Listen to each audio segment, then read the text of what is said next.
अब पाकिस्तान वालों से देख लो, पाकिस्तान वालों की खुद की लुगाई नहीं सद रही, अब उनसे देश क्या खाक सदेगा। हालत देखो, उन्हें यही पता नहीं चल रहा है कि बम गिर कहां रहे, और क्या गजब की सिक्योरिटी है उनकी ही सिक्योरिटी पे बम फेंक रहे भारत वाले हैं। अभी लगभग दोनों तरफ से जवाबी कार्रवाई चल रही है। हमने तो कल उनके लिए हवन किया है, तुम लोग भी प्रार्थना करो भारत की आर्मी जवान सुरक्षित रहे, संरक्षित रहे। और ऐसे ही मिनी दिवाली पाकिस्तान में मनाते रहे। अभी लगातार अभी टेक्नोलॉजी की लड़ाई चल रही है, उस तरफ से ड्रोन फेंके जा रहे हैं, इधर से ड्रोन फेंके जा रहे हैं, पर पाकिस्तान भिखमंगा देश देख लो।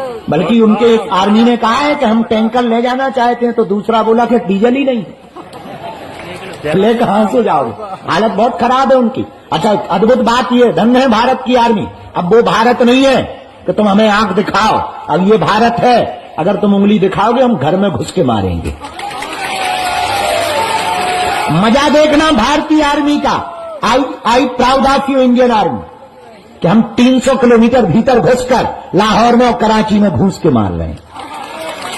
इसी को जलवा कहते हैं। पहले बॉर्डर पर लड़ते थे, अब उनके घर में घुसकर मारते हैं और आंख दिखा के कहते हैं कि छेड़ोगे तो छोड़ेंगे नहीं। और कल ऐसे बम फड़ाका हुए पाकिस्तान में कि पाकिस्तान वाले दुहाई मांग रहे हैं। अच्छा, उन्हें पता ही नहीं चल रहा है बम आके घर ही आता है। अच्छा, पहले हमारे भारत में तो ड्रोन आने के पहले भी पूछता है कि घुसे कि ना घुसे, उसके पहले ही S-400 धनाक खत्म कर देता पाकिस्तान के ड्रोन को। लेकिन हमारे वाले भीतर घुस के जाते हैं, पूछते नहीं, जब घल जाते हैं तब पता लगता है कि घल गया है। हाँ, दहशत में है, दहशत में। और पाकिस्तान वालों को दहशत में रहना ही चाहिए। जब विचार करो सिंदूर इतना खतरनाक है तो हल्दी और मेहंदी कितनी खतरनाक नहीं होगी।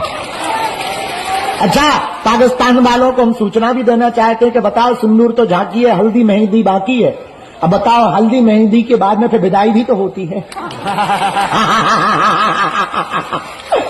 और जब पालकी पे दुल्हन बैठती है तो क्या हाल होता है, रो रो करके।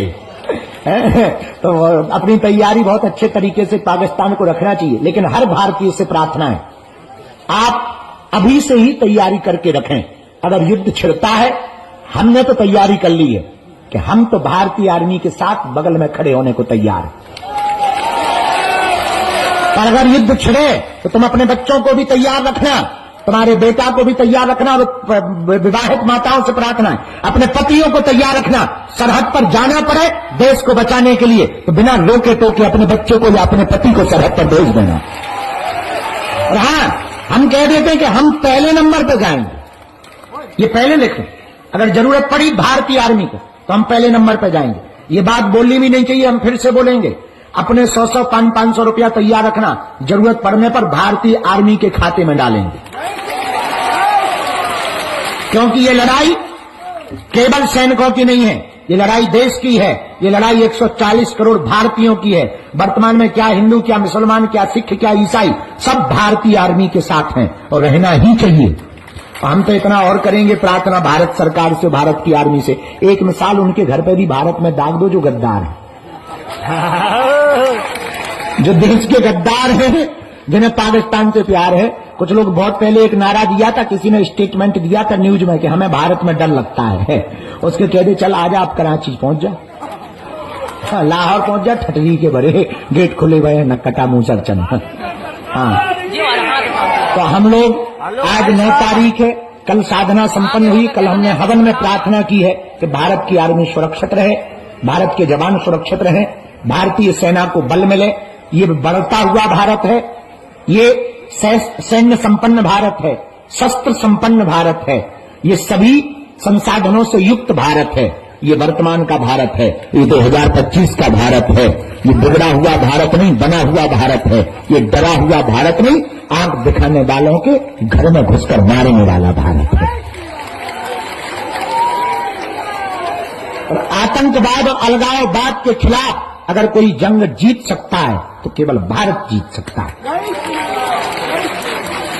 और यशस्वी माननीय प्रधानमंत्री जी दम लगा करके खुला छुट्टी दे रखे हैं तो बेटा कोई छेड़े है तो भारतीय आर्मी से कह दिया तुम छोड़ना मत। वो तो प्रधानमंत्री तो ऐसे ही होना चाहिए, ऐसे ही प्रधानमंत्री काम का है। अब बताओ, हर बार जो है हमले होते थे, हम लोग कड़ी निंदा करके पोस्ट डाल के कैंडल जला के सो जाते थे। अब बहुत बढ़िया है कि जिनने हमारी नींद खराब करी उनके शहरों की नींदें खराब हो गई। हाँ, पूरे देश की नींद खराब हो गई पाकिस्तान की। प्रधानमंत्री तो ऐसे ही होना चाहिए, दमदार। तो हमें तो बहुत मजा आया। I proud of you. हमें तो बहुत ज्यादा गर्व है इस बात पे, और इस बात पे भी हमें ज्यादा गर्व है कि हमारे बड़ा वाला भाई बड़ा खतरनाक टाइप का है। तो हमें और ज्यादा प्रसन्नता है। तो अभी वर्तमान में बहुत बढ़िया चल रहा है, लेकिन आप लोग प्रार्थना करिए, तैयारी करके रखिए। जरूरत पड़ने पर अगर जाना पड़े तो तैयारी करके मनोयोग में रखिएगा। हम भारत की आर्मी के साथ कदम से कदम मिला करके खड़े होंगे और पाकिस्तान को और भारत विरोधी लोगों को मुंहतोड़ जवाब देंगे। भारत की सभी पार्टियों से हम प्रार्थना करेंगे, आपसी लड़ाई अपने आप में है, चाहे वो सपा हो, कांग्रेस हो, बसपा हो या अकाली दल हो, जनसत्ता हो, जो भी दल है, सब पार्टियों से प्रार्थना है। आपसी असहमति अपनी जगह है, पर देश के लिए हम एकजुटता दिखाते रहें, ताकि देश के दुश्मनों को ये लगे कि हम आपस में भले ही अलग हैं पर दुश्मनों के लिए एक हैं। बोलो सीताराम। जोर से बोलो, और जोर से बोलो। वंदे भारत माता की, भारत माता की, भारत माता की। हम लोग भी प्रार्थना करें, तैयारी करो। हम तो कहते हैं कि एक बार में ही उससे हिसाब किताब पूरा हो जाए। आओ, बार बार का झंझट खत्म हो। आओ, बोलो सीताराम। अब आज का दरबार सुबह का